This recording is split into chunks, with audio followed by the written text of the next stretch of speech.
한 주간도 평안하셨죠? 네. 웃는 모습이 참 예쁘세요. 네.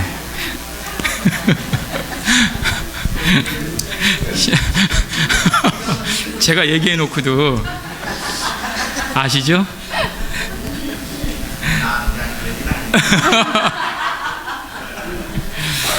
네. 부활절 지난 후 첫 주일입니다. 우리가 함께 기쁨과 감사함을 하나님께 찬양하면서 이 예배했으면 좋겠어요. 세상의 유혹 시험이 내게 몰려올 때도 나의 힘으로는 그것들을 이길 수 없습니다. 거대한 폭풍이 몰려와도 나는 위축되지만, 그러나 우리가 주님을 찬양할 수 있는 것은 주님이 그 거대한 폭풍과 시련보다 더 크신 분이기 때문에 그렇습니다. 그래서 모든 것이 하나님께 속해 있습니다 라고 다윗이 고백한 것처럼 이 시간 그 마음을 가지고 그렇게 고백하며 찬양하겠습니다. 세상의 유혹 시험이 내게 몰려올 때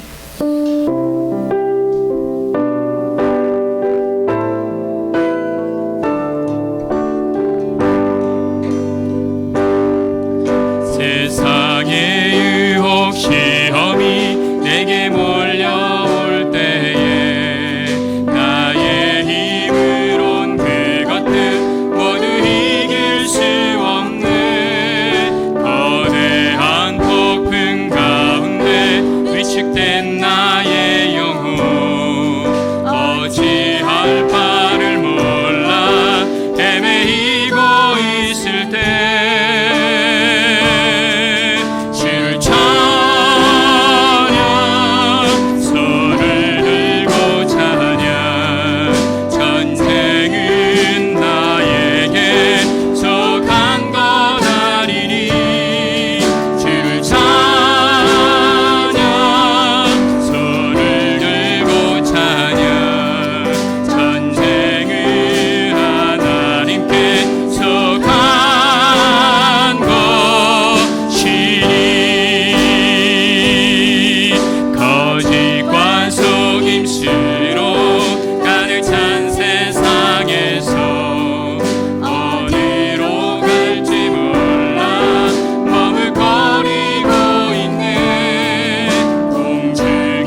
수많은 무리들이 줄지어 그분을 보기 위해 따르는 평범한 목수이신 그분 앞에 모든 무릎이 꿇어 경배하는 모든 문제들 하나하나 지금까지도 힘을 잃고 생명의 그런 대신 예수 이름 앞에 모든 권세들 굴복하는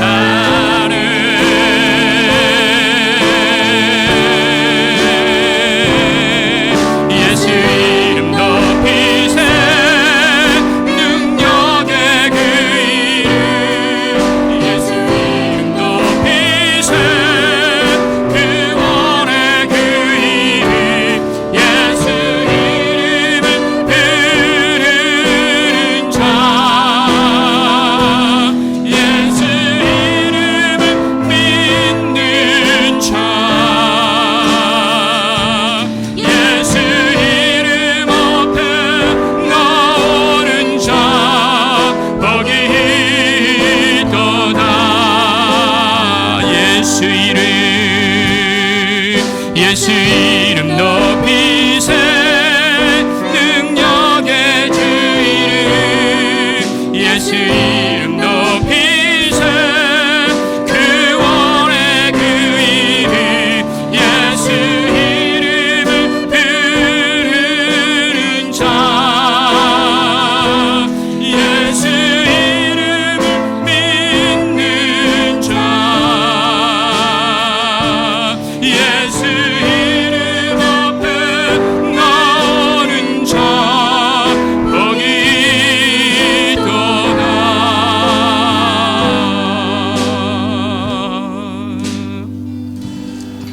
할렐루야.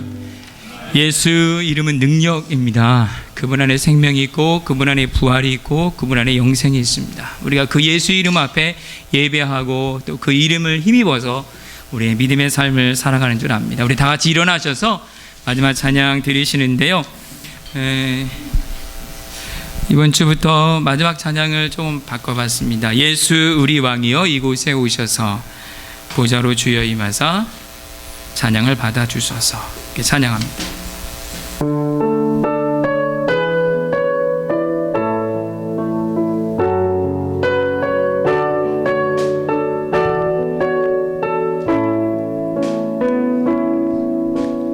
예수 우리 왕이여 이곳에 오셔서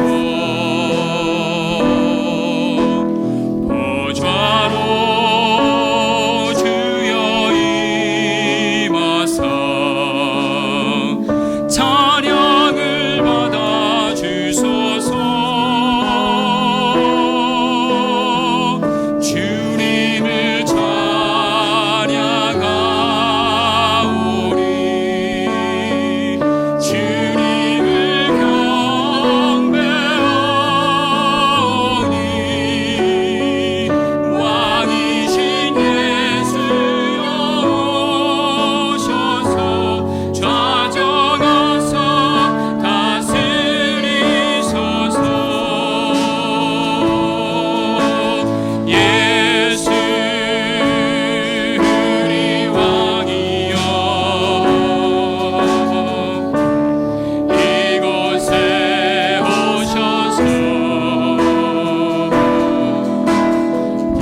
찬양 주님을 찬양하오리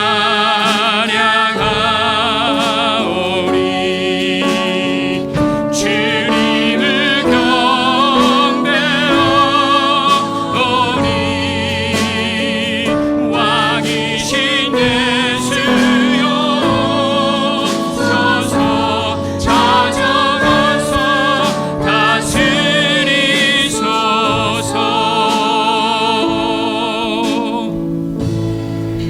아멘.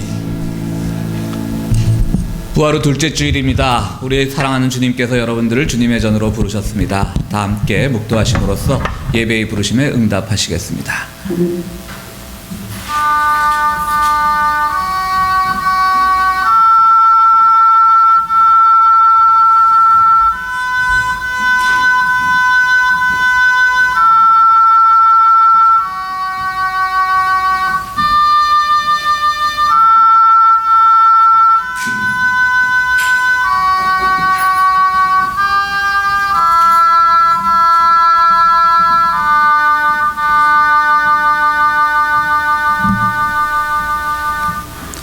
주님의 부활을 고백하는 공동체가 거룩한 주일 주님 앞에 나와서 예배를 드립니다.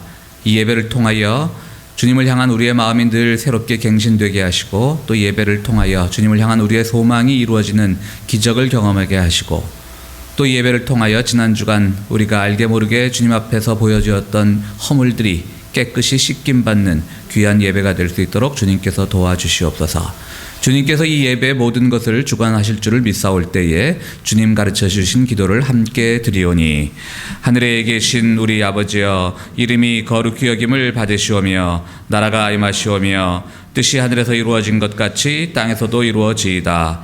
오늘 우리에게 일용할 양식을 주시옵고, 우리가 우리에게 죄 지은 자를 사하여 준 것 같이 우리 죄를 사하여 주시옵고, 우리를 시험에 들게 하지 마시옵고 다만 악에서 구하시옵소서. 나라와 권세와 영광이 아버지께 영원히 있사옵나이다. 아멘. 다 같이 자리에 앉으셔서 찬송가 285장을 함께 부르시겠습니다.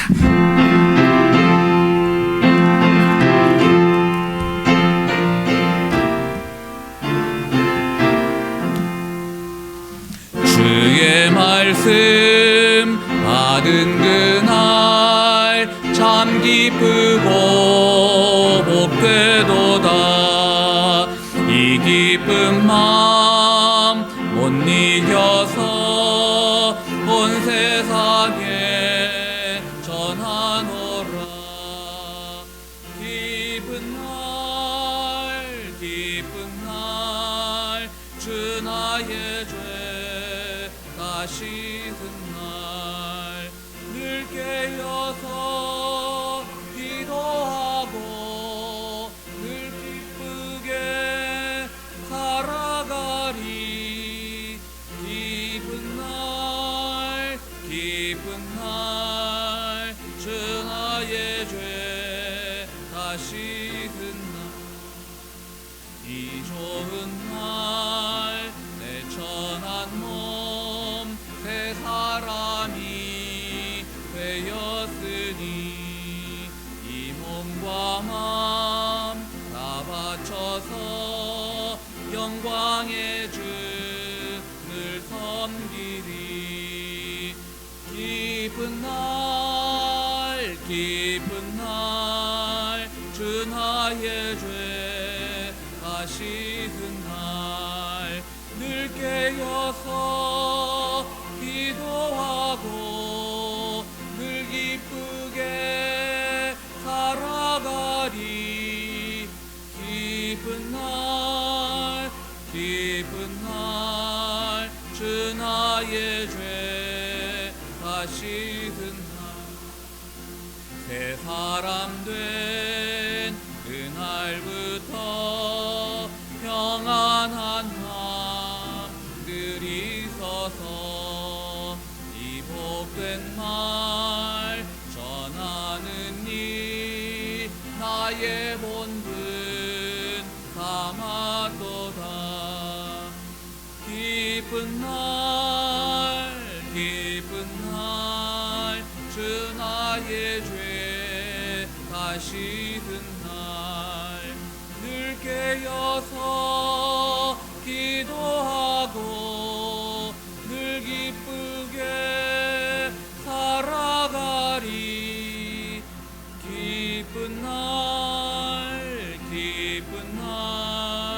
주 나의 죄 다 씻은 날.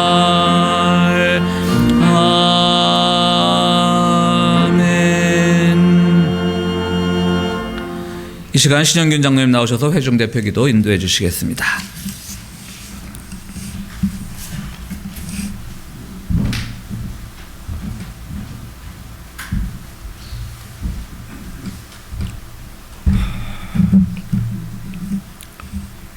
아버지 감사합니다. 죄로 죽을 수밖에 없는 저희들 구속의 은총으로 저희들 자녀 삼아 주시고 오늘 이렇게 주일을 맞아 주님 전에 나올 수 있도록 인도하여 주시고 우리가 경배하며 주님을 찬양할 수 있도록 인도하여 주시니 감사합니다. 이 시간 성령님 함께 하셔서 우리들이 드리는 예배가 기쁘고 은혜가 충만한 예배가 될 수 있도록 인도하여 주시옵소서. 주님, 2000년 전 주님께서는 십자가 위에 달리시면서 자기 생명을 잃어 가시면서 저희들을 향해 용서하라고 하시고 사랑하라고 외치셨습니다. 21세기를 살아가는 저희들, 과학과 문화가 첨단을 거는 이 시대에 주님이 주신 그 메시지는 우리에게 귀한 복음임을 깨닫는 이런 귀한 시간이 되기를 원하며 기도드립니다. 아버지, 계절은 바뀌어서 이제 생명의 계절이 저희들 곁에 와 있습니다. 봄은 왔지만 저희들의 가슴은 아직도 시리고 또 때로는 춥고 그리고 때로는 아프기도 합니다. 저희들 삶 속에 아직도 세월을 감을 느끼지 못하고 이렇게 힘들고 어려움을 겪고 있습니다. 그리고 삶의 무게가 점점 무겁게 저희들에게 다가오고 있습니다. 2000년 전 주님께서도 공생애를 통해 저희와 함께 살면서 이렇게 저희들에게 말씀으로 전해주셨습니다. 무겁고 힘든 짐을 짓는 자들아 다 내게로 오라. 이 말씀 속에서 저희들이 위로받을 수 있고 비움의 지혜를 얻을 수 있도록 인도하여 주셔서 우리들이 어렵고 힘들어도 정말 새롭고 또 밝은 내일을 소망하며 깊게 거듭나는 저희들이 되게 하시고 또 승리하는 저희들이 삶을 살게 도와주시옵소서. 아버지 하나님, 저희들 요즘 교회를 위해 교회 발전과 또 전도를 위해 전교인이 합심으로 기도하고 있습니다. 저희들 뜻대로 와주지 않아도 낙심하지 말고 좌절하지 말고 저희들 자신을 되돌아보는 이런 귀한 계기가 되게 인도하여 주시기를 간절히 원합니다.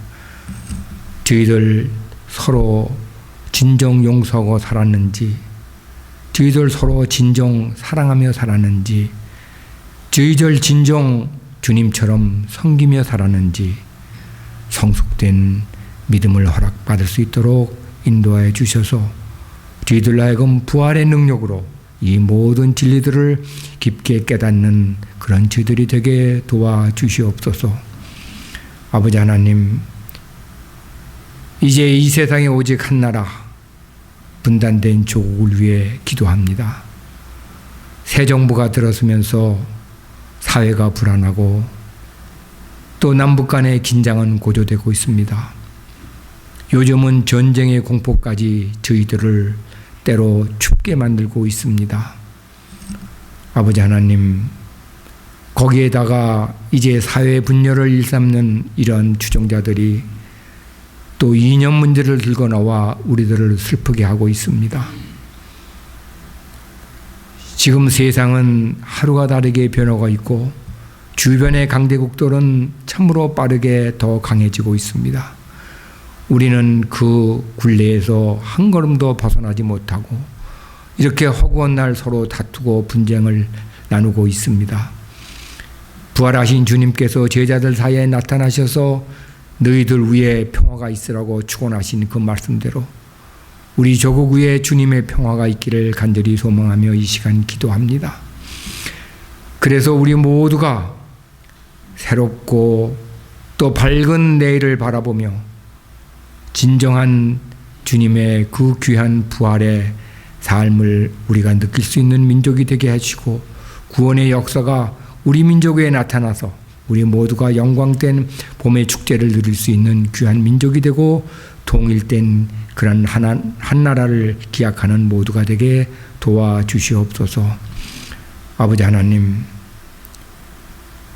이제 환절기를 맞아 저희들 감기가 온 세상을 뒤엎고 있습니다. 저희들 모두 건강하게 해주시고 유스그룹부터 청년회, 두나미스회 그리고 길동무회 모두에게까지 건강한 봄을 보낼 수 있도록 도와주시옵소서. 오늘도 예배를 위해 숨은 손길들이 있습니다. 기억하여 주시고 주님 축복하여 주시옵소서. 더불어 오늘 개인 사정으로 교회에 나오지 못한 많은 또 교우들도 있습니다. 함께 하지 못한 교우들에게도 우리와 함께 깊은 은혜 받을 수 있도록 인도하여 주시기를 원합니다. 이제 목사님 저에게 주신 말씀 속에서 우리들이 또 한 주간 살아가야 할 영의 만나를 담뿍 받을 수 있는 그런 귀한 시간 되게 인도하여 주시고 우리를 구원하시고 무덤에서 부활하신 예수님 이름으로 감사하며 기도드렸습니다. 아멘.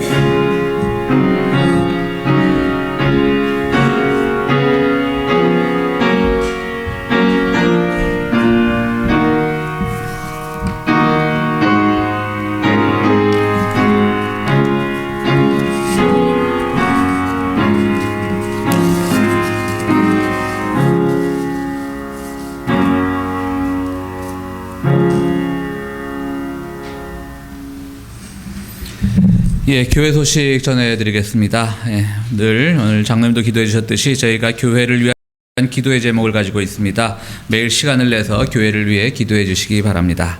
4월의 기도 제목 주보를 참고하시고요. 오늘 우리 첫째 주일이라 성경 공부 있습니다. 로마서는 소예배실, 갈라디아서는 친교실에서 합니다. 우리 로마서 클래스는 8장까지, 로마서가 이제 16장까지인데 8장에 한번 주제가 바뀌게 되니까요. 8장까지 끝내고 오늘은 중간 영화 감상을 한다고 합니다. 독서 토론회도 한다고 합니다. 우리 길동무 회원들 오늘 귀한 시간 갖기를 바라고요. 마침 또 4월 28일 이제 올해부터 1년에 한 2번 정도는 우리가 뭐 시청각 설교를 한번 해볼까 해서 여러분들 영화 한 편 미리 보고 오시라고 4월 28일 마지막 주일 설교는 영화 중에 한 10여 년 된 꽤 오래된 영화인데요. 사이드 하우스 룰이라고 하는 영화가 있습니다. 어떻게 이 영화를 볼 수 있을까는 여러분들에게 맡기고요. 교회에서는 방법은 가르쳐주지 않겠습니다. 여러분들이 알아서 잘 보시고 그냥 그래서 한번 영화 보시고 우리가 뭐 설교를 같이 나누도록 하겠습니다. 그 주일 전까지 교들은 이 영화를 보시길 원하고 정 안 되면 저한테 부탁하시면 제가 어떻게 보는 방법을 가르쳐드리도록 하겠습니다. 우리 오늘도 중국어반이 있습니다. 미술반이 있습니다. 늘 우리 선생님들 수고하시는데 또 학생들 열심히 공부하시고요. 또 우리 선생님들에게도 감사의 말씀을 다시 한번 전합니다. 다음 주 오후에는 우리 교회 대청소 1년에 2번 있는 교회 대청소 봄 대청소입니다. 여러분들 준비해 주시고요. 또 우리 관리부에서는 뭐 대청소하는데 어떤 도구 필요한 거 없는지 다시 한번 확인해 주시기 바랍니다. 20일 다음 토요일 되겠습니다. 두나미수의 주최 전교인 아침 기도회 6시 30분에 열립니다. 말씀드렸듯이 아침 기도회 하고 우리는 평소에 새벽 기도 못 나오는 분들이 많으니까 이렇게 한번 일단은 다 나오셔가지고요. 또 아침 식사도 같이 나누고 또 끝난 다음에 골퍼들은 골프들 치러 가시고 또 아닌 분들은 뭐 저와 함께 뒷산에 하이킹 가시고 또 우리 청년들은 어디 뭐 그날 카탈리나 섬 간다고 그러더라고요. 따라가진 마시고요. 청년들 따라오시면 안 좋아합니다. 카탈리나 섬은 청년들만 가게 하시고 나머지 분들은 저와 함께 또 산에 가도록 하겠습니다. 오늘 저녁에 성가대 모임이 있습니다. 오늘 프로1917 플라워는 윤재니 권사님께서 헌화했습니다. 또 오늘 점심은 고선아 집사님께서 준비했고요. 설거지는 길동무와 대학부가 되겠습니다. 우리 옆자리에 앉은 교우들과 환영 인사 나누시기 바랍니다. 반갑습니다. 환영합니다. 잘들 지내셨습니까? 예. 오늘 우리 저 뒤에 우리 솔로몬 씨 잠깐 이름이 특이하죠? 본명입니다. 우리 솔로몬 씨 잠깐 일어나시죠. 예. 환영합니다. 저랑 저 페이스북 친구인데요. 오늘 원래 지금 UC얼반에서 공부하고 있는데 오늘 이 LA 나올 일이 있어서 함께 예배드린다고 합니다. 감사의 말씀드리고요. 여러분들 늘 건강하고 또 복된 매일매일을 사는 여러분들이 되기를 바랍니다. 이 시간 우리 특송 함께 나누는 시간 갖도록 하겠습니다.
용서의 확신의 말씀, 시편에 있는 말씀, 시편 17편 말씀 함께 교독하시겠습니다.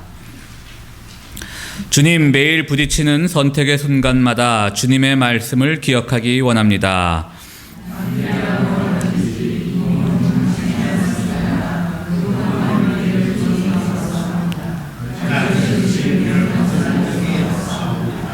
하나님, 내가 주님을 부르니 내게 응답하여 주십시오. 귀 기울이셔서 내가 아뢰는 말을 들어주십시오. 아멘.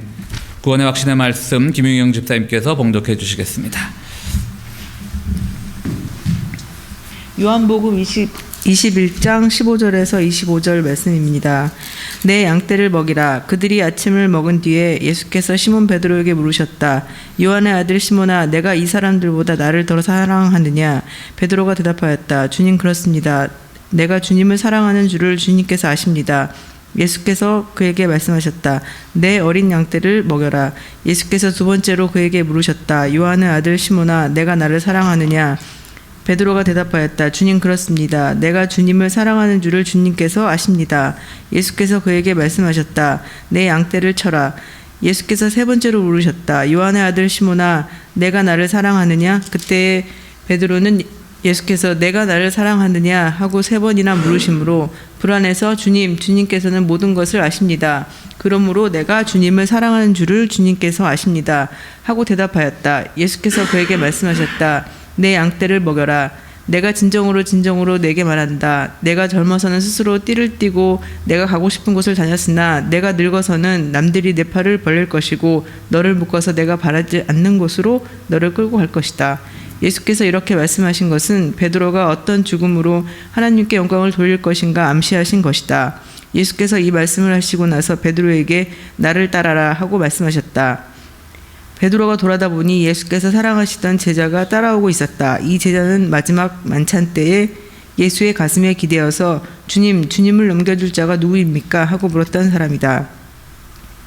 베드로가 이 제자를 보고서 예수께 물었다. 주님, 이 사람은 어떻게 되겠습니까? 주님께서 말씀하셨다. 내가 올 때까지 그가 살아있기를 내가 바란다고 한들 그것이 너와 무슨 상관이 있느냐? 너는 나를 따라라. 이 말씀이 믿는 사람들 사이로 퍼져나가서 그 제자는 죽지 않을 것이라고들 하였지만 예수께서는 그가 죽지 않을 것이라고 말씀하신 것이 아니라 내가 올 때까지 그가 살아있기를 내가 바란다고 한들 그것이 너와 무슨 상관이 있느냐 하고 말씀하신 것뿐이다. 이 모든 일을 증언하고 또 이 사실을 기록한 사람이 바로 이 제자이다. 우리는 그 증언이 참되다는 것을 알고 있다.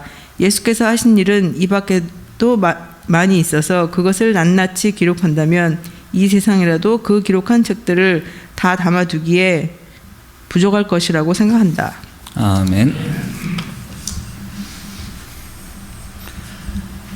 부활 후에 주님께서는 제자들에게 나타나셨습니다. 그 제자들에게 나타나셔서 하시기를 때로는 의심 많은 제자에게 상처를 보여주기도 하셨고요. 또 제자들이 다시금 자기들의 삶의 현장으로 돌아가서 예전의 직업인 고기잡이를 할 때 나타나셔서 그들의 고기잡이가 많은 고기가 잡힐 수 있도록 도와주기도 하셨습니다. 여기서 우리는 이상한 점을 하나 발견을 합니다. 예수님께서 부활하신 것을 제자들은 모두 목격을 하였고 그 부활의 증인들이 되었습니다. 그렇다면 그것은 정말 놀라운 사건이고 그들의 인생에 큰 전환점이 되어야 될 사건들입니다.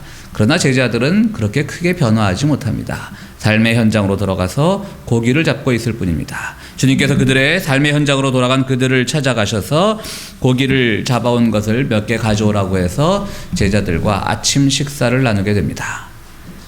주님과 제자들 사이에는 참 어색한 침묵이 흐릅니다. 오늘 본문 바로 직전까지의 상황인데요. 아마 이 말씀을 여러분들이 지금 머릿속에 하나의 그림으로 그려본다면 참 어색할 것 같아요. 부활하신 주님, 얼마나 놀라운 사건입니까? 그렇죠? 그런데 삶의 자리로 그냥 돌아가 버린 제자들, 그곳을 찾아오신 주님, 그리고 아침을 먹는 거예요. 아무도 서로에게 아무 말을 하지 않습니다. 제자들이 몰라본 것도 아니에요. 주님이 오신 것을 알고 있었다라고 성경은 증언하고 있습니다. 참 어색한 침묵일 것 같아요. 저분이 우리에게 무슨 말씀을 하실까? 우리 사실 예수님 한 3년 쫓아다니면서 고생한 거 많은데 또 우리로 하여금 다시 고생길로 들어가라 그러면 어떡하지? 뭐 중간 그 계중에는 그런 두려움을 가진 제자들도 있었을 것입니다. 그냥 서로들 침묵 속에서 어색한 아침 식사만 놔두고 있습니다. 우리나라 그 근대화 시기에 여러 가지 문명의 이기들이 들어왔을 때 사람들이 그것을 보고 뭐 이것이 무엇에 쓰는 물건인고 이렇게 물었다는 그런 우스갯소리가 있지 않습니까? 뭐 재봉틀을 보고도 신기하고 자전거를 보고도 신기하고 이것을 어디다 쓰는 물건일고 사람들은 그 물건을 보고도 그것의 가치나 효용성을 알지 못했던 것입니다. 제자들은 부활의 첫 증인임에도 불구하고 부활의 목격자임에도 불구하고 이 부활을 어떻게 써야 하는지를 알지 못하는 겁니다. 이 부활이 얼마나 엄청난 사건이고 이 부활을 통해서 그들이 어떠한 저단점을 갖고 세상의 가치관을 바꾸고 살아가야 될지를 그들은 알지 못합니다. 그야말로 부활, 이것이 도대체 어떻게 쓰는 것이지? 어디다 사용하는 것이지? 이런 질문을 가지고 제자들은 지금 어색한 침묵 속에 있는 겁니다. 부활은 우리는 부활신앙을 고백하는 크리스찬들입니다. 그러나 부활은 고백이라기보다는 실천이 돼야 됩니다. 우리의 삶 속에서 부활이 실천되고 나타나고 열매를 맺어줘야 되는 것입니다. 부활은 성경에서 기록된 사건이기 때문에 우리가 기억하는 것이 아니라 내 삶의 사건으로 나타나야 합니다. 부활은 기억이 아니라 사건입니다. 우리가 뭐 쉬운 예를 들자면 자동차가 운행할 때 자동차는 아주 어린아이들이라 할지라도 엔진에 의해서 움직여지고 그것이 동력을 만들어낸다는 것을 모두가 다 압니다. 그러나 우리는 자동차를 타고 갈 때 그 자동차의 효용가치, 그것이 나를 편하게 어느 목적지까지 이끌어주고 내가 걷지 않아도 되고 그런 자동차의 기능을 우리는 더 소중히 여깁니다. 그 기능을 소중히 여긴다라고 해서 자동차가 엔진에 의해서 움직여지는 것이라는 사실을 모르는 사람들은 없습니다. 반대로 어떤 사람이 자동차는 엔진에 의해서 움직이는 것이야, 엔진이 가장 소중한 것이야, 이런 말만 우리가 끊임없이 되뇌이고 한다면 우리는 그 말을 처음 들을 때는 그러려니 이 사람이 자동차에 대한 상식이 깊으려니 할 수 있지만 금방 실증을 내게 될 것입니다. 부활신앙도 마찬가지입니다. 부활신앙은 우리가 물론 고백해야 되지만 주님 부활하셨습니다, 부활하셨습니다, 부활하셨습니다 고백만 하는 것이 아닙니다. 그것은 마치 자동차가 움직이듯이 여러분들의 삶을 움직여야 되는 것이고 자동차가 어떤 우리가 바라는 방향으로 갈 수 있듯이 우리 인생의 방향으로 우리를 인도해 주는 것이 바로 부활신앙인 겁니다. 그냥 고백이 아닌 거예요. 고백이 필요 없다는 의미가 아닙니다. 엔진이 자동차를 움직인다라고 그것을 우리가 고백하지 않는다라고 해서 엔진이 무가치한 것은 아니니까요. 근데 제자들은 지금 그것을 모르고 있는 겁니다. 어떻게 이것을 써야 될지를 알지 못하고 있는 겁니다. 그 주님께서 이제 베드로에게 가장 믿을만 하니까 베드로에게 네가 이 사람들보다 나를 더 사랑하느냐라고 첫 질문을 던지십니다. 제 침묵이 깨어지고 던져진 첫 질문이죠. 그 상황에서 베드로는 대답합니다. 주님 잘 아시지 않습니까? 제가 주님을 사랑하고 있습니다.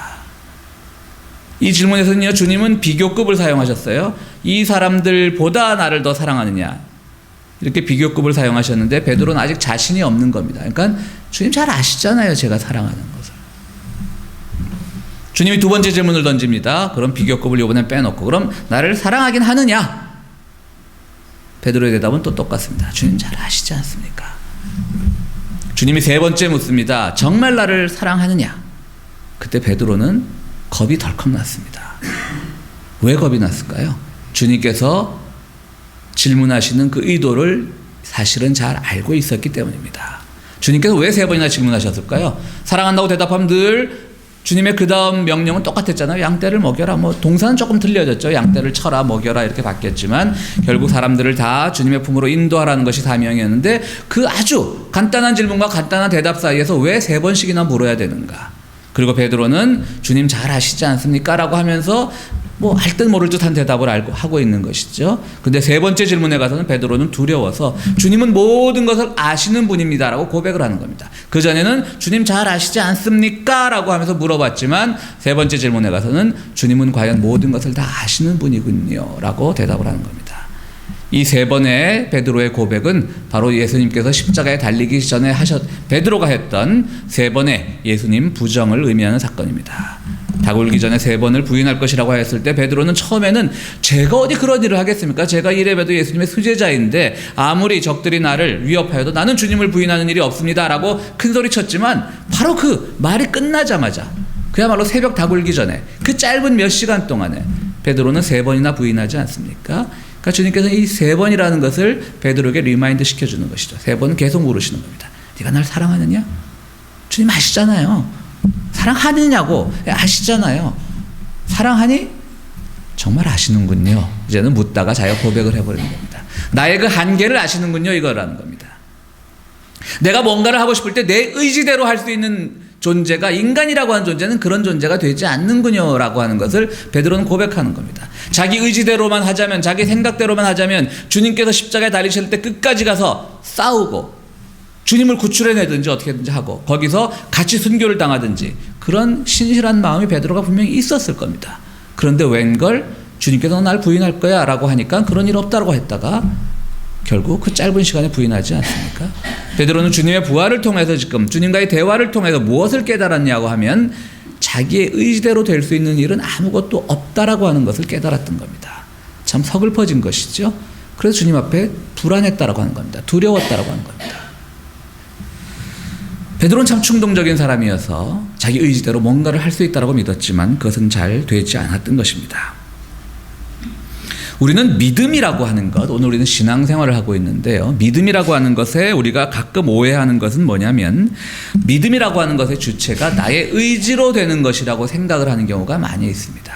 그래서 어떤 사람은 믿음이 좋아. 저 사람은 참 신실해. 근데 믿음이라고 하는 건 정확하게 말하면요, 내 의지대로 되는 것이 아닙니다. 믿음이라고 하는 것은 그리스도께서 내 안에 들어와서 나를 믿게끔 인도하시는 겁니다. 근데 우리는 그것이 의지대로 된다고 생각을 하다가 결국 우리가 가끔 보면 믿음이 좋고 신실하고 이러던 분들이 더 빨리 시험에 들고 실족하는 경우들을 보게 되지 않습니까? 자기 의지대로 했기 때문에요. 이게 내가 믿는 바른 믿음이다. 그게 아니라고 하는 것이죠. 오히려 주님은 우리가 정말 주님을 고백할 때 우리 안에 주님을 통해서 생겨나는 그 믿음을 고백하기를 원하고 계신 겁니다. 그런 점에서 우리는 믿음을 통해서 늘 나의 의지를 한 번씩 시험해 봐야 되는 거예요. 내 의지는 약한 것이구나. 그런 점에서 우리가 갖고 있는 믿음은요, 놀랍게도 의심을 통해서 성장합니다. 자기 확신, 자기 의지를 통해 성장하는 게 아니에요. 의심을 통해 성장하는 거예요. 자기 부족함을 통해 성장하는 겁니다. 인격은 뭐겠습니까? 우리가 믿음은 의심을 통해 성장하고요. 인격이라고 하는 것은 이제는 자기 의심을 통해 성장하는 거예요. 내가 과연 맞게 살고 있는 것일까를 끊임없이 물어야 되는 겁니다. 내가 바르게 살고 있는 것일까? 우리 신앙은 의심을 통해 성장한다는 말을 잘 알면서 신앙에 대해서 하나님의 존재에 대해서는 때로는 의심하지만 그것이 우리의 신앙을 돈독하게 해준다는 그 구조는 알고 있죠. 그런데 그러면서도 우리가 또 하나 실수하기 쉬운 게 뭐냐면 자신에 대한 의심은 잘 하지 않더라고요. 하나님에 대한 의심은 많이 하면서 자신에 대한 의심들은 잘 하지 않습니다. 자신에 대한 의심을 잘 하지 않으면 우리의 인격이 잘 성장하기가 힘듭니다.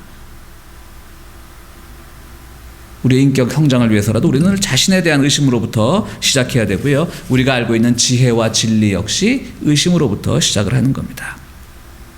바로 지금 베드로에게는 이러한 상황이 와 있었던 것입니다. 모든 것이 자기 스스로 할 수 있다라고 믿었던 모든 것이 지금 무너지는 순간이고 부활하신 주님 앞에서 지금 이 사람은 그야말로 산산조각 부서지는 믿어왔던 모든 것, 자기의 의지 모든 것, 그런 것들이 지금 하나 새롭게 재편되고 있는 그런 순간에 와 있는 것입니다. 그때 주님께서는 이 세 번의 질문과 대답을 거치신 뒤에 베드로에게 새로운 가르침을 주십니다. 오늘 바로 중요한 것은 18절 말씀입니다. 내가 젊어서는 스스로 띠를 띠고 내가 갖고 싶은 곳으로 다녔으나 후에는 다른 사람들이 내 팔을 벌릴 것이고 너를 묶어서 바라지 않는 곳으로 데려갈 것이다. 이제 부활이 뭔가를 조금 알게 된 베드로에게, 부활이 그를 어떻게 인생을 움직여야 될지를 알게 된 베드로에게 이것은 축복의 말씀이라기보다는 저주의 말씀입니다. 네가 하고 싶은 것은 아무것도 하지 못해. 젊었을 땐 그렇게 살았을지 모르지만 이제 네가 나이를 먹으면 오히려 사람들이 너를 끈으로 묶어서, 뭐 쉽게 말하면요, 끈으로 묶어서 너를 질질 끌고 다닐 거야 라고 하는 그런 축복이 아니라 오히려 참 섬뜩한 저주와 같은 그런 말씀을 하고 계신 겁니다. 베드로는 여기서 참 당황했을 겁니다. 그러니까 좀 억울해요. 그러니까 옆에 있던 M은 요한에게 저 사람은 어떻게 될까요? 이렇게 물어보는 거예요. 불안하니까. 나만 끌려다닐까요? 저 사람도 끌려다닐까요? 뭐 이런 걸 질문을 던지는 겁니다. 근데 재밌는 건요, 네가 이렇게 질질질질 끌려다니는 인생을 살 것인데 너는 나를 따르라. 이 완전히 두 마리가 모순이죠. 두 말씀이. 하나는 남에 의해서 끌려다니는 인생을 살 것인데 또 나를 따르라. 이 모순적인 말. 주님을 따른다는 것과 다른 사람들에 의해서 끌려다니는 삶을 산다라고 하는 것이 어떻게 보면 주님께서 주신, 베드로에게 주신 마지막 명령인 거예요. 이 두 가지, 모순된 이 두 가지가 서로 만날 수 있는 비밀을 발견하는 것이 오늘 우리들이 부활신앙을 우리 삶 속에서 어떻게 구현하고 어떻게 실행해야 될까를 알게 하는 그런 진리의 말씀인 겁니다. 헨리 나우엔이라고 하는 카톨릭 신학자는 여러분들이 다 잘 아시리라고 믿습니다. 우리 교회 도서관에도 헨리 나우엔 그 카톨릭 신학자의 책이 많이 있는데요. 이분은 카톨릭 신학자이지만 이분의 책이 참 많은 개신교 출판사에서 많이 번역이 되었어요. 그러니까 신구교를 넘나들면서 모든 사람들에게 어떤 영성적인 가르침을 주는 귀한 신학자인데요. 사실은 이분이 오래전에는 70년대 중반까지 이분이 그 하버드 대학 신학부 교수였습니다. 그러니까 신학자로서는 아마도 최고의 영예라고 할 수 있겠죠. 하버드 대학 최고의 명문 대학의 신학부 교수였으니까요. 그런데 이분이 그 잘 나가던 학교를 갑자기 그만두고 캐나다에 있는 그 라르시 공동체라고 하는 데이브레이크라고 하는 장애자들을 돕는 그 기관에 그냥 들어가서 나머지 여생을, 지금은 이제 돌아가셨습니다만은 나머지 여생을 그 장애자들을 돕는데 모두 다 보낸 그런 분입니다. 저는 아직도 이분이 그 학교를 그만두고 그 라르시 공동체로 갔을 때 기독교 신문이나 일반 언론에서까지 언급되었던 그 기사를 아직도 읽었던 기억이, 그것이 한 30년 전인데요. 아직도 생생합니다. 그때는 저는 막 한참 공부를 하려고 하고 있을 때라 솔직히 말해서 좀 이분의 선택이 이해가 되지 않았을 때예요. 야, 이 학자가 이 대단한 자리를 놔두고 그 장애자 공동체 가서 돕는 것은 누구나 할 수 있는 일인데 왜 이걸 선택했을까? 근데 그 생각은 저만 가진 게 아니라 많은 사람들이 그 생각을 했겠죠. 거긴 뭡니까? 우리 스스로 생각 속에 공부를 하고 막 이런 건 굉장히 고상한 일이고 장애자를 돕는 것은 그보다 좀 한 단계 아래라고 하는 우리 편견이, 선입견이 사실 다 있는 거죠. 주님 보시기에는 오히려 그게 아닌데요. 근데 헨리 나우엔은 그런 결정을 하게 된 겁니다. 그런데 헨리 나우엔이 훗날 자기 책에서 뭐라고 썼냐면 내가 왜 갑자기 그 잘 나가던 신학교 교수직을 박차고 그 장애자 공동체로 들어가서 그들을 평생 섬기면서 보내게 되었는가? 바로 이 구절, 오늘 요한복음 21장 18절 9절.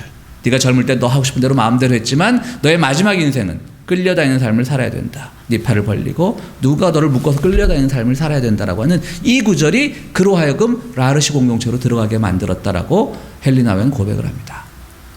그에게 있어서는 큰 삶의 전환점이 되었던 말씀인 것이죠. 안셀름 그린이라고 하는 사람이 황혼미학, 그러니까 늙어감의 미학이라 그러겠죠. 황혼미학이란 책에서도 바로 오늘 이 구절을 중심으로 어떻게 늙어가는 것이 바르게 늙어가는 것인가라고 얘기를 합니다. 늙어갈수록 자기의 의지를 내세우기보다는 자기의 어떤 이기적인 욕심을 내세우기보다는 자기 주관을 놓기보다는 모든 것을 다 내려놓음으로써 우리는 황혼, 아름다움의 미학을 추구할 수 있다라고 안셀름 그린을 얘기합니다. 그리고 황혼 미학의 가장 마지막은 무엇을 놓는 것입니까? 삶을 놓아버리는 것. 그것이 바로 죽음인 것이죠. 그래야만 우리는 잘 늙을 수 있고 잘 죽을 수 있다라고 안셀름 그린은 얘기하면서 그 중요한 구절이 오늘 요한복음 21장 18절이라고 얘기를 합니다. 그러나 오늘 우리는 이 베드로에게 너 늙어서는 네가 끌려다니기 때문에 라고 했을 때 늙는다는 말 때문에 황혼미학이란 책의 주제이기도 하지만 오늘은 오히려 우리가 헨리 나우엔처럼 삶의 전환점이 되는 말씀으로 이 말씀을 고백해야 될 줄로 압니다. 우리는 세상을 살아가면서 모두 다 자유를 원합니다. 그렇죠? 여러분들 다 자유롭고 싶으시죠? 우리 교인들은 너무 자유롭기를 원해서 어떤 교회의 속박으로부터도 자유롭고 싶어 하시잖아요. 그죠? 좋은 겁니다. 다 우리는 자유롭기 위해서 믿는 겁니다. 그래서 우리는 때로는 너무나 그 교회 제도 이런 데 속박되어 있는 분들 보면 때로는 좀 안 돼 보이기도 하고 너무 우리는 자유를 좋아하다 보니까 그렇습니다. 우리는 모두 자유를 추구합니다. 주님께서도 우리에게 자유와 기쁨을 가르쳐 주셨습니다. 그런데 우리는 한 가지 물어야 됩니다. 정말 우리들에게 순수한 자유란 것이 있을까? 지금 오히려 베드로에게는 자유라고는 없는 끌려다니는 삶을 사는 것이라고 얘기를 하면서 그것이 나를 따르는 길과 만날 수 있다라고 말씀을 하시는데 자유라는 건 정반대잖아요. 근데 우리가 자유라는 거 정말 좋은 것인데요. 정말 순수한 자유가 있을까? 예를 들어서 이런 거죠. 어떤 사람이 모든 종류의 어떤 속박이나 이런 것도 막 자유롭고 싶어요. 그래서 어떤 종류의 규율이나 이런 것들을 다 싫어해요. 그냥 자기 하고 싶은 대로 다 해요. 그럼 우리 주변에 그런 사람들 보면 뭐하라 그럽니까? 그런 사람들이 그렇게 살면서 남에게 해만 끼치지 않는다면, 해를 끼친다면 이제 우리가 혀를 끌끌 차고 그들을 보겠지만 해만 끼치지 않는다면 우리는 그 사람들을 굉장히 부러워하죠. 저 사람은 참 영혼이 자유로운 사람이야. 어떻게 평생 자기가 하고 싶은 대로 다 하고 저렇게 살 수 있을까? 부러워하시잖아요. 그죠? 그런 분들 계세요, 주변에? 부러워하시잖아요. 근데 과연 그분이 정말 그게 자유일까? 제가 무슨 말씀을 드리고 싶냐면 그런 삶을 사는 분들을 보면 젊을 때, 어릴 때 엄격한 부모 밑에서 성장을 했다든가 아니면 사춘기 청소년 시절에 굉장히 엄격한 종교적인 규율을 가진 학교에서 사춘기 시절을 보냈다든가. 그러니까 어떤 속박으로 자꾸 벗어나고 싶은 게 그의 인생을 자꾸 누르다 보니까 그는 반발로 자유를 추구하는 거예요. 그때 이 사람의 자유는 자유가 아닌 거죠. 오히려 자기 어릴 때 추억에부터 지금 묶여 있는 거예요. 그런 점에서 저는 엄격한 의미의 자유는 없다라고 보는 겁니다.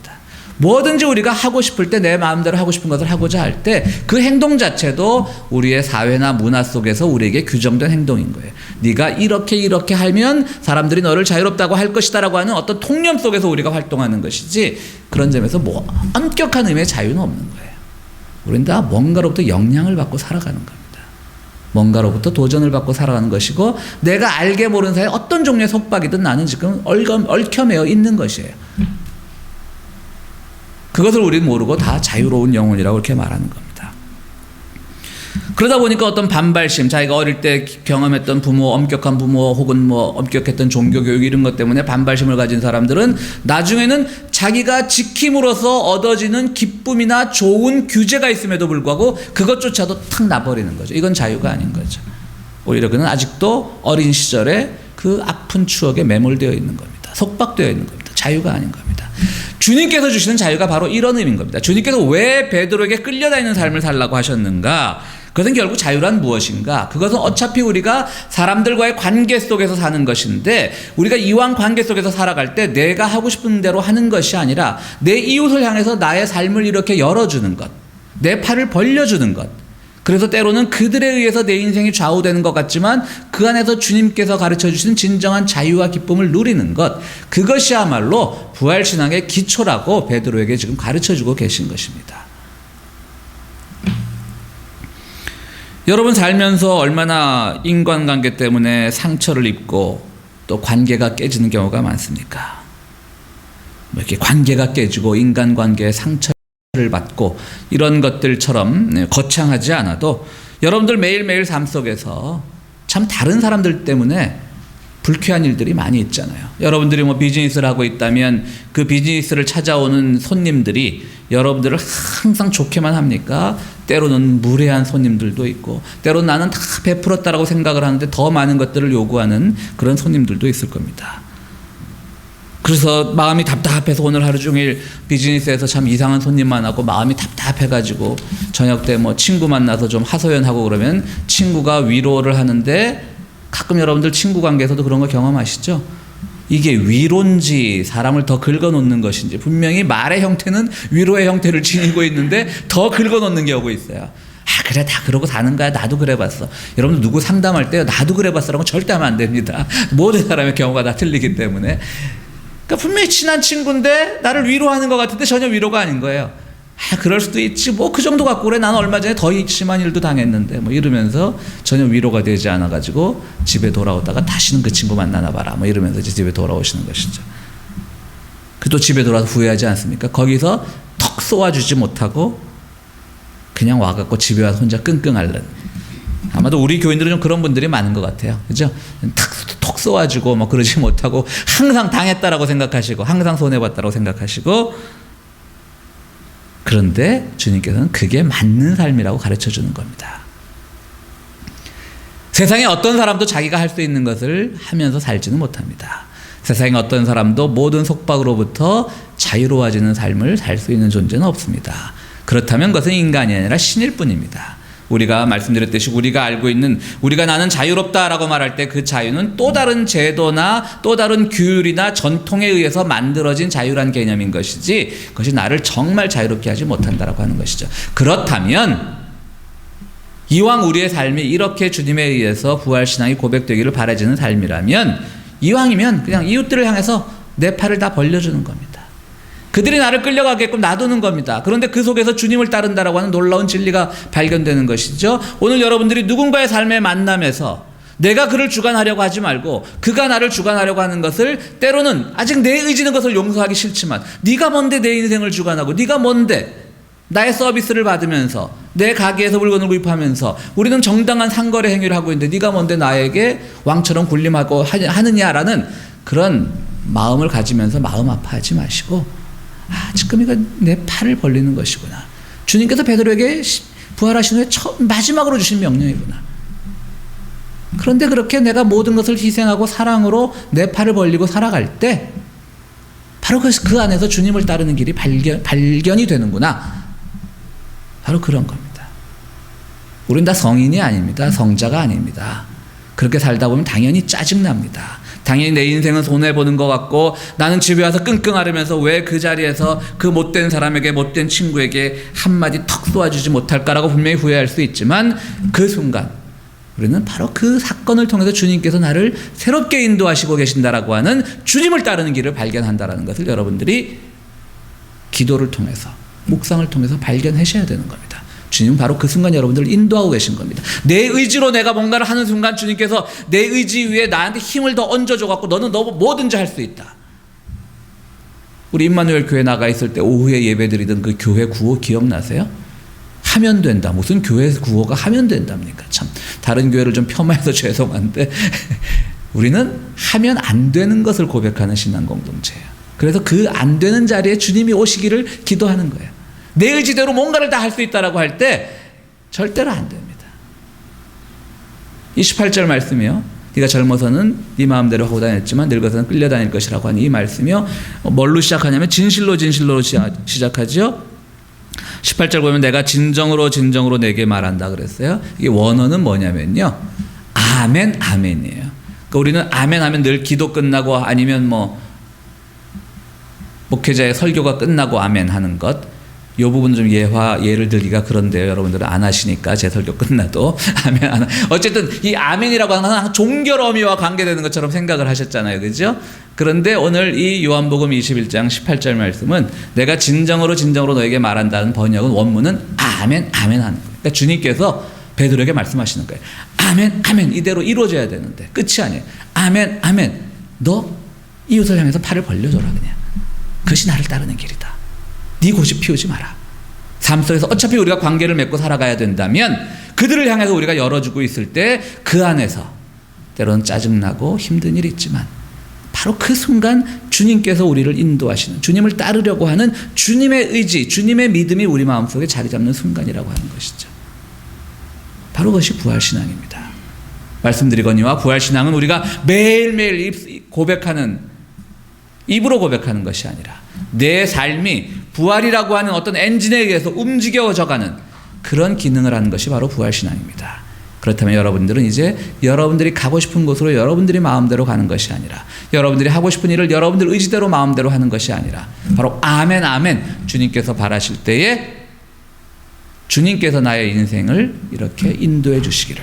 근데 그것을 어떻게 우리가 받아들이고 경험할 수 있냐면 이웃을 향해서 우리의 모든 것들을 벌려줄 때, 팔 벌려줄 때, 때로는 그들에게서 내 삶이 인도된다라고 하는 짜증나는 순간, 나는 뭐야 라고 하는 의심이 드는 순간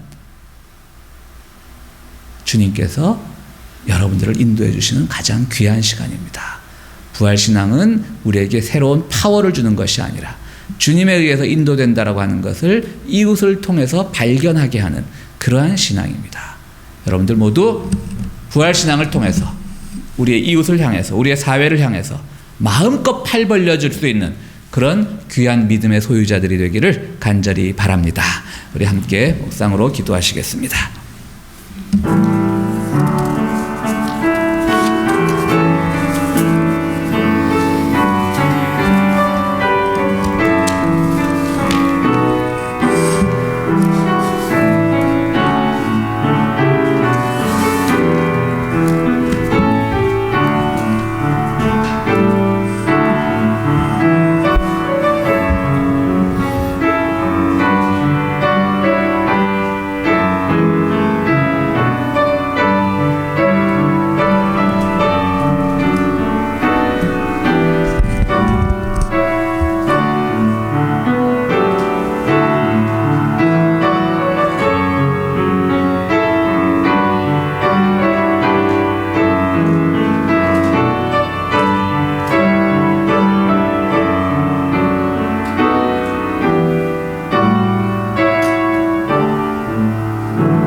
거룩하시고 자비로우신 하나님, 주님의 부활이 우리의 인생을 인도하기를 원합니다. 그 부활의 사건이 우리의 관념적인 고백이 아니라 우리의 삶의 방향을 바꾸어 놓는 사건이 되기를 원합니다.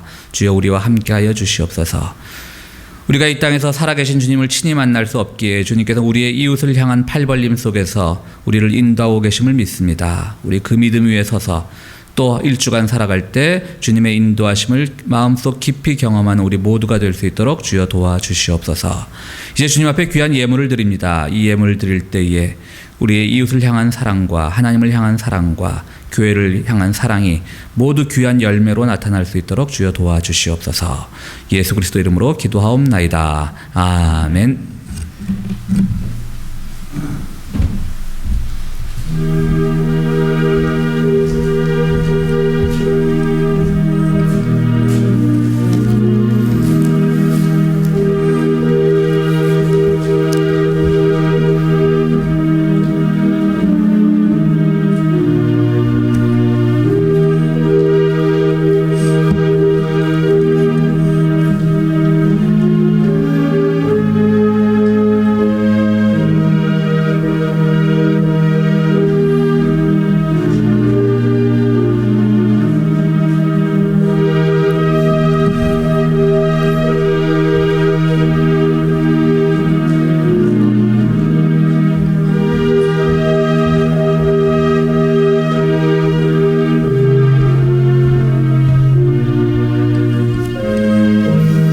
일어서서 찬송가 432장 함께 부르시겠습니다. 큰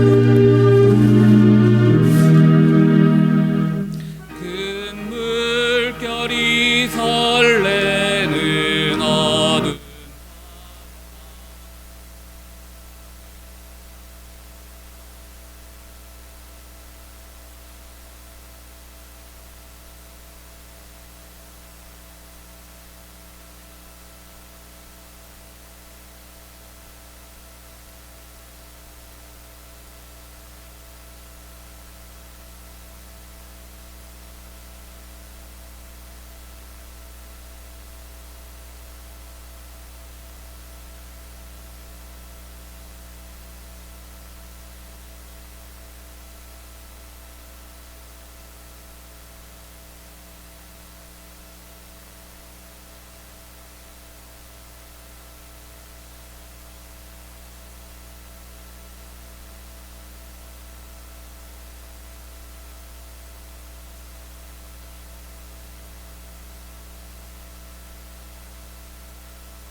거룩하시고 자비로우신 하나님, 주님 앞에 귀한 예물을 드릴 때마다 저희들 마음도 함께 드립니다. 우리의 부족함도 함께 드립니다. 주님 늘 우리의 인생을 주관하여 주시고 우리의 인생의 방향이 늘 주님께서 인도하시는 곳으로 따라 살아갈 수 있도록 저희들 인도하여 주시옵소서. 드리는 손길마다 또한 주님께서 늘 좋은 곳으로 인도하여 주시옵소서. 이제는 부활의 기초가 되시는 우리 주 예수 그리스도의 은혜와 세상 살아갈 때 늘 베푸시는 하나님의 극진하신 사랑과 성령님의 감화 감동하심이 오늘 이웃의 모습에서 이웃과의 관계 속에서 주님을 따르는 모습을 발견하기로 다짐하는 우리 모든 성도들 위해 지금으로부터 영원토록 함께 하시기를 축원하옵나이다. 아멘.